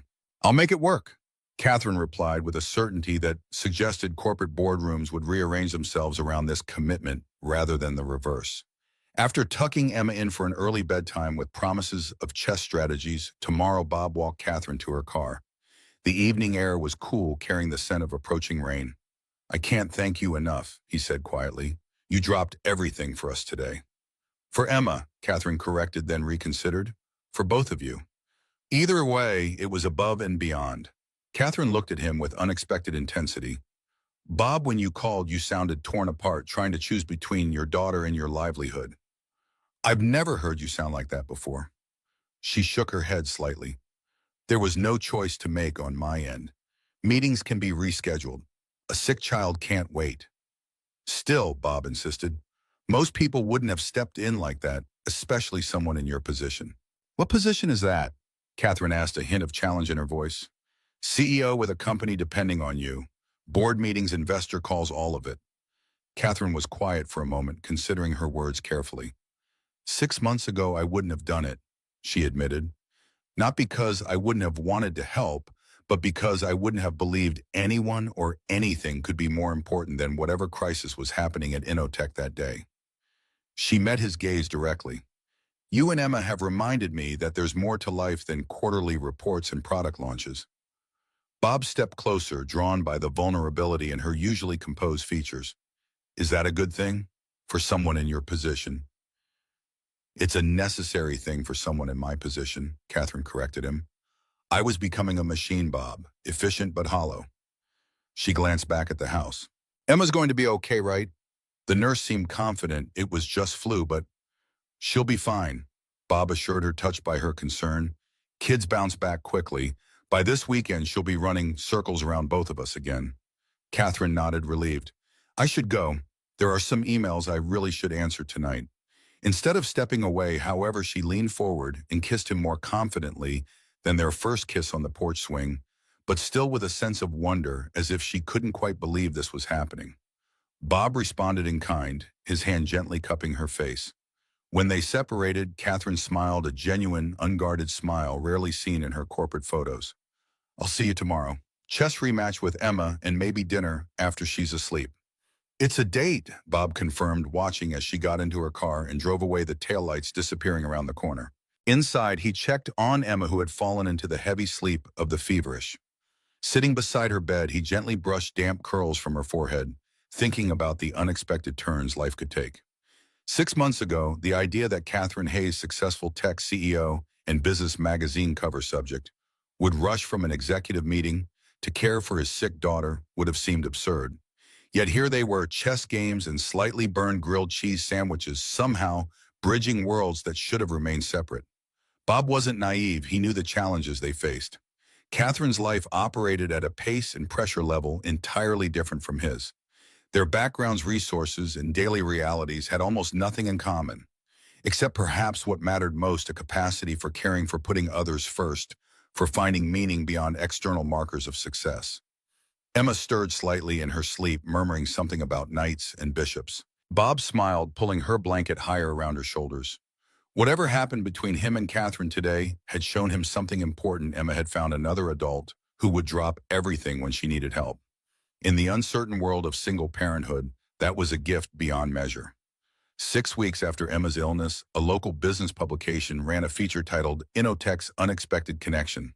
The article focused primarily on the company's innovative approach to healthcare software, but included a photograph that captured attention well beyond the business community: Catherine Hayes leaving Miller's mechanical shop, smiling in a way rarely seen in her professional appearances. The caption read, "Hayes has recently been spotted outside her usual corporate environment, sparking speculation about her private life." By afternoon, several gossip sites had identified the shop as belonging to Bob Miller, a small-town mechanic and single father. By evening, the story had evolved into tech CEO dating working-class repairman, complete with amateur paparazzi photos of Catherine, Bob, and Emma at a local cafe. Bob discovered the situation when 3 longtime customers mentioned the article within an hour, each more curious than the last. Stanley called from the bar, warning him that a reporter had been asking questions about that fancy lady CEO who'd been seen with Bob. When Catherine arrived at the shop that evening, her expression was tense. "Have you seen it?" she asked without preamble.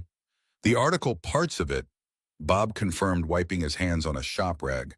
"Stanley called. Apparently we're big news in Oak Harbor."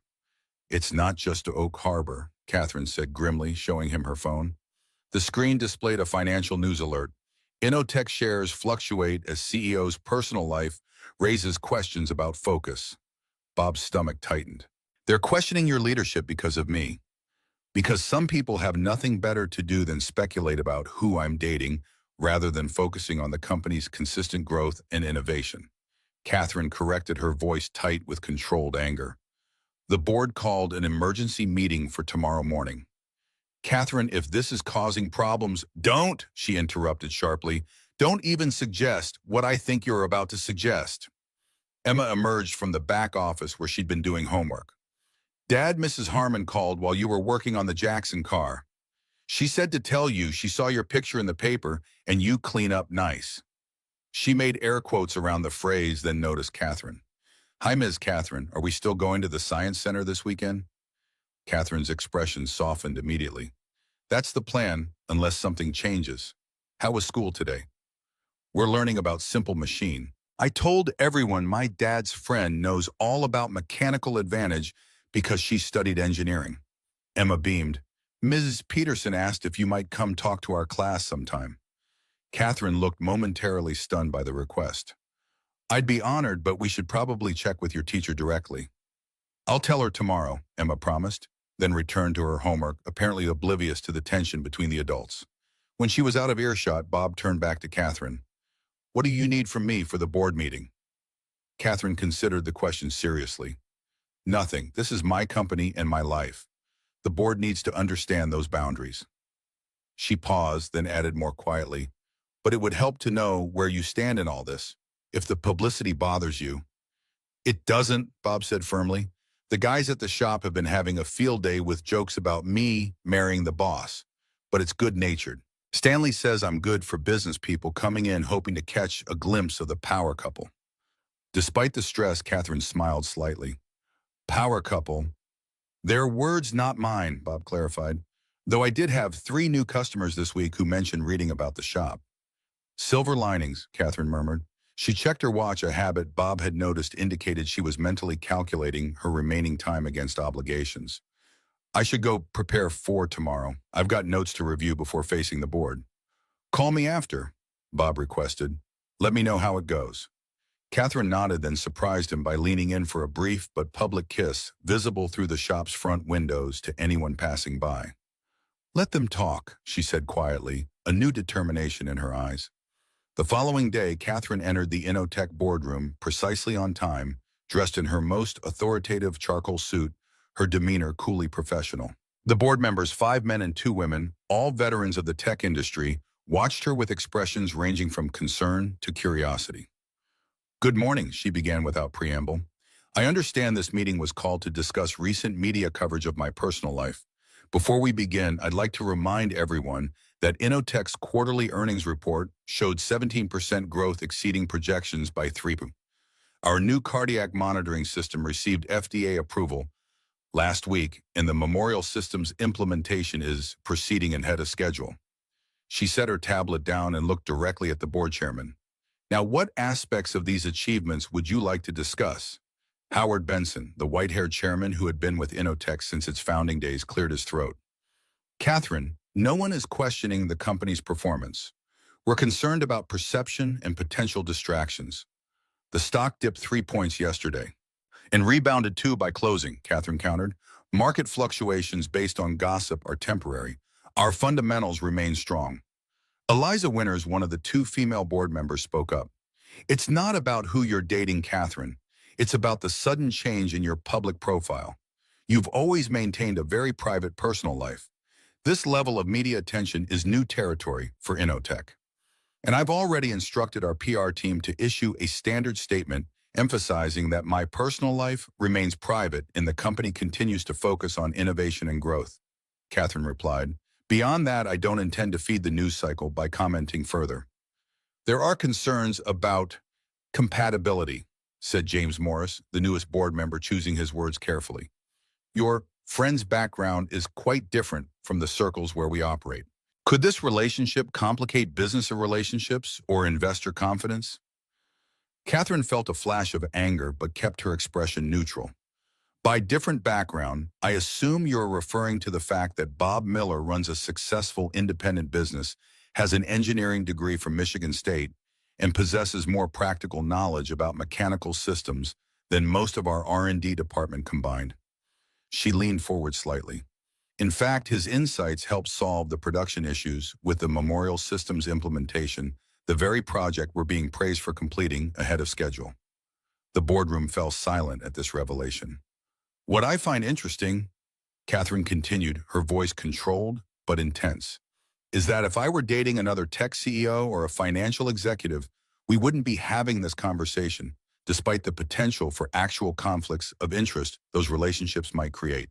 Instead, I'm seeing someone with no competing business interests, whose values align with mine, and whose perspective has already benefited this company, albeit indirectly." Howard shifted uncomfortably. "Catherine, we're not trying to dictate your personal choices. We're simply concerned about appearances," Catherine finished for him. "I understand, but I built this company on the principle that innovation comes from unexpected places and perspectives. I carry that belief into every aspect of my life." She straightened her shoulders. "Now, unless there are questions about actual business matters, I have a product development meeting scheduled that will generate more value for our shareholders than continuing this discussion." The board members exchanged glances, recognizing the familiar, determined set of Catherine's jaw. Howard nodded slowly. "Point taken. We'll trust your judgment on handling the media attention." He shuffled his papers. "Let's move on to the expansion plans for the Austin office."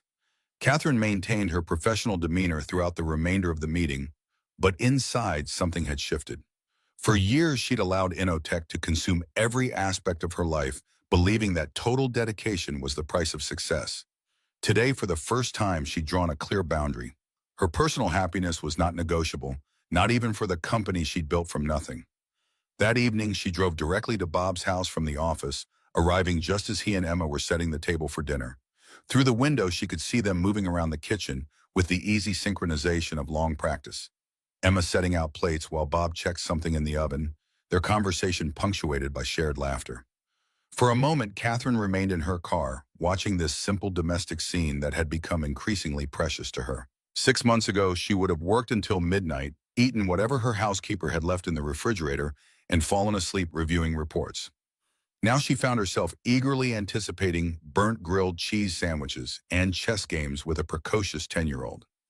Emma spotted her through the window and waved enthusiastically. Catherine waved back, gathering her purse and the small gift bag she'd brought, a vintage calculator watch she'd found at an antique store that reminded her of one Emma had admired in an old photograph. As she walked to the door, Catherine's phone buzzed with an email notification, the PR team's summary of media coverage, the board's concerns, recommended responses. For the first time in her career, and she silenced the phone without reading the message, slipping it into her purse as Bob opened the door. "How did it go?" he asked quietly as Emma bounded back to the kitchen to check on dinner. "I reminded them who built the company," Catherine replied with a small smile, "and that my personal life is exactly that, personal." Bob studied her face. "And they accepted that. They didn't have much choice." Catherine said, her confidence genuine. "Turns out I'm rather good at my job, personal life notwithstanding." "Never doubted it for a minute," Bob assured her, taking her hand and leading her into the warmth of the kitchen, where Emma was proudly explaining the casserole she'd helped prepare. Later that night, after Emma had gone to bed, Bob and Catherine sat on the back porch enjoying the mild evening air. Catherine had changed from her power suit into borrowed sweatpants and one of Bob's flannel shirts, her feet bare, hair loose around her shoulders. "You know," Bob said thoughtfully, "when that article first came out, my first instinct was to step back, give you space to protect your company and reputation." Catherine turned to him, alarmed. "And now I'm wondering if you have considered what you're getting yourself into," he replied honestly. "I'm a package deal with a 10-year-old. My life revolves around school schedules and science projects. I can't jet off to Tokyo for business meetings or attend black tie fundraisers at a moment's notice." "Have I given you the impression those things matter to me?" Catherine asked. "No, but they're part of your world, a world that's now questioning whether I belong in it." Bob met her gaze directly. "I need to know if you're prepared for the long haul of this, Catherine. Not just the romantic parts, but the messy reality of merging very different lives. Because Emma's already attached to you, and if this is just an interesting diversion from your usual routine—" "Stop," Catherine interrupted, taking his hand firmly. "First, this isn't a diversion. Second, I've spent the last decade attending those black tie events and jetting off to Tokyo, and none of it has made me as happy as burning grilled cheese sandwiches in your kitchen." She smiled slightly at the memory. "As for Emma, that amazing, brilliant child has shown me possibilities I'd stopped considering for my life." "What possibilities?" Catherine hesitated, then answered with uncharacteristic vulnerability. "Family, connection, being needed for who I am, not what I can provide." She squeezed his hand. "I know we come from different worlds, Bob, but what if that's exactly why this works? You ground me in what matters. Maybe I help remind you of possibilities beyond Oak Harbor." Bob considered her words, his expression thoughtful.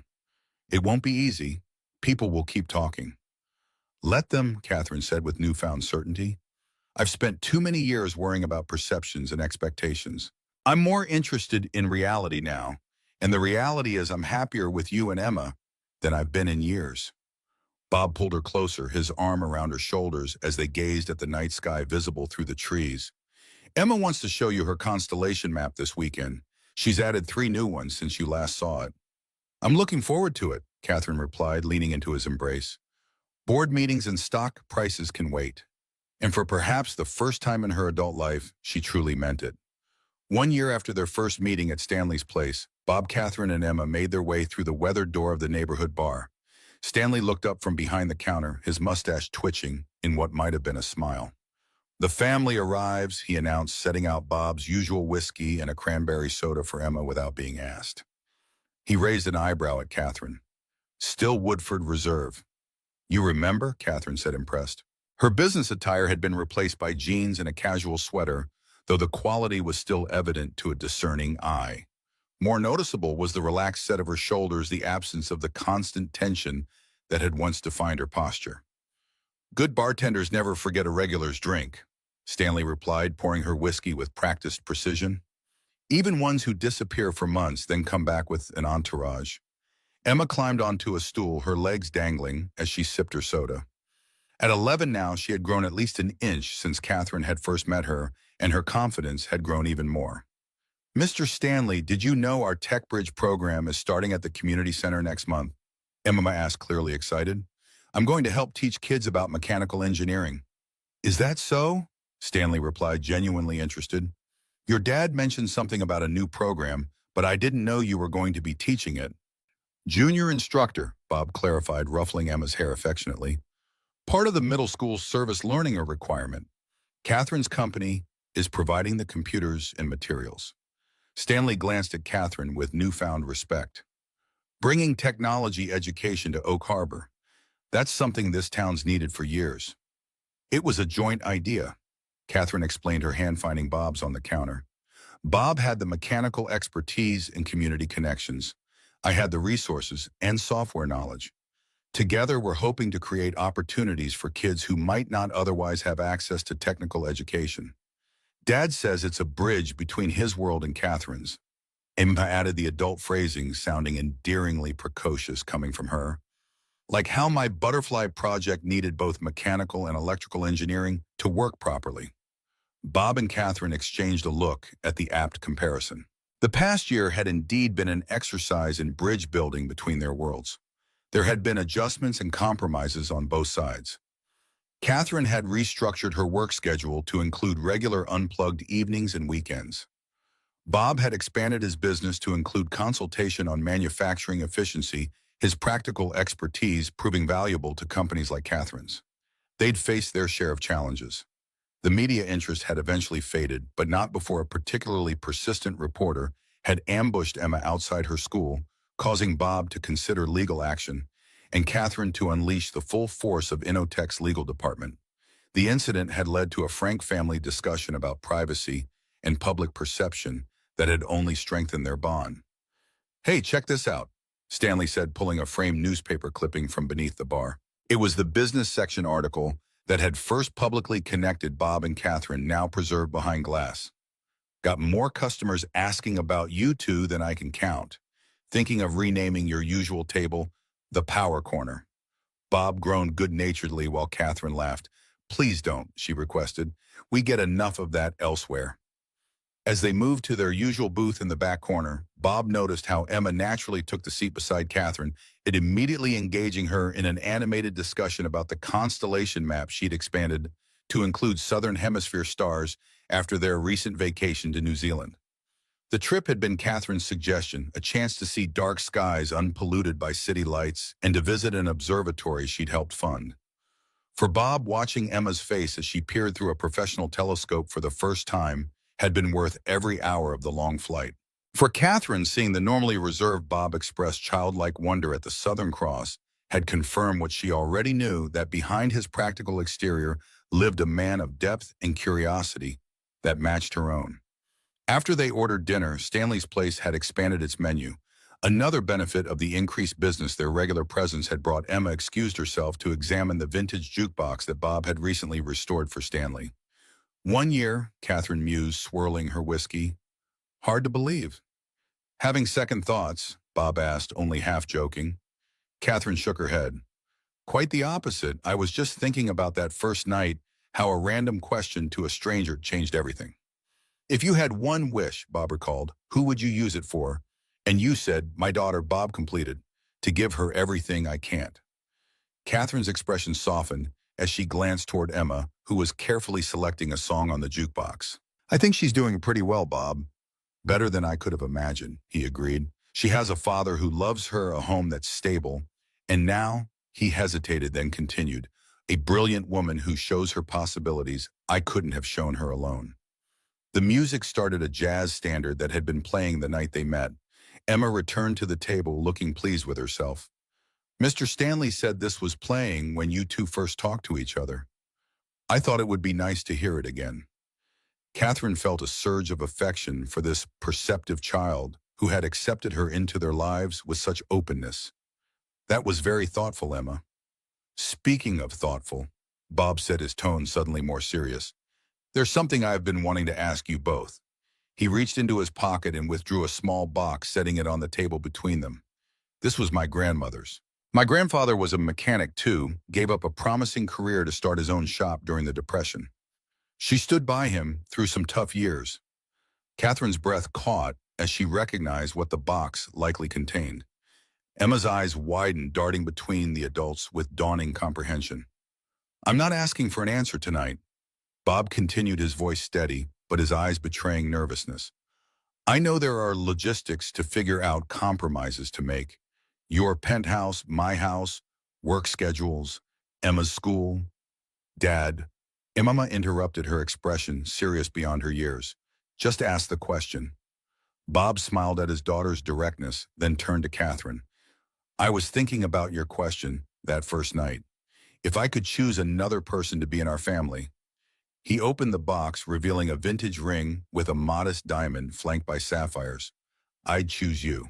The simplicity of the statement, echoing Emma's words from months earlier, brought unexpected tears to Catherine's eyes. Before she could respond, Emma spoke up. Is that okay to say? She asked unconsciously, repeating her question from that night.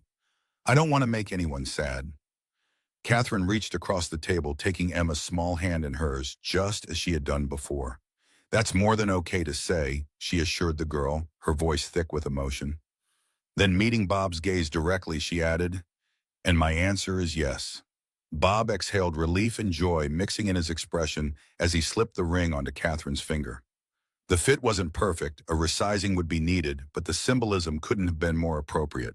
Like their relationship, it would require some adjustment to achieve the perfect balance.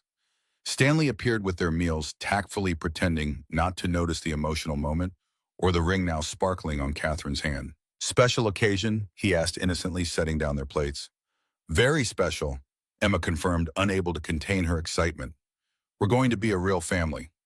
Later that evening, after Emma had fallen asleep on the ride home, Bob and Catherine stood on his back porch looking up at the stars that had become a constant in their relationship. The night was clear, the city lights creating a glow on the horizon but leaving the sky above them relatively dark. Do you remember your question? Bob asked softly. That first night. If you had one wish, who would you use it for? Catherine recited. I never asked what you would wish for. Bob realized. Catherine looked at him thoughtfully, then at the modest house behind them that had somehow become more of a home to her than her luxury penthouse. Nothing, she said finally. For the first time in years, I don't have a wish, just gratitude. Bob smiled, understanding completely. They had both spent years focused on what was missing: comfort and security. For Bob, genuine connection; for Catherine. Now they had found something neither had been looking for, not a perfect fairy tale ending, but a beginning built on mutual respect, shared values, and the simple miracle of being truly seen. As if to confirm this thought, Catherine added, You made me visible, Bob, not as a CEO or a success story, but as myself. You did the same for us, Bob replied. For a long time after Martha died, it felt like Emma and I were just existing, going through the motions. He wrapped his arm around her shoulders, pulling her close against the autumn chill. You helped us start living again. From inside the house came the soft chime of Catherine's phone, probably another email from the office, another decision needing her attention. For the first time, neither of them moved to check it. Some things could wait until morning. Tonight was for savoring what they'd found in the most unexpected of places, a second chance at family, at connection, at the kind of happiness that had nothing to do with success or status, and everything to do with being known and loved exactly as they were. You know, Bob said after a comfortable silence, I'm going to need a bigger garage if we're combining households. Your engineering projects take up almost as much space as mine these days. Catherine laughed, the sound carrying into the night air. That might be the most romantic thing you've ever said to me, Robert Miller. And in their world, the one they'd built together, bridging differences with understanding and respect, it was indeed the perfect thing to say.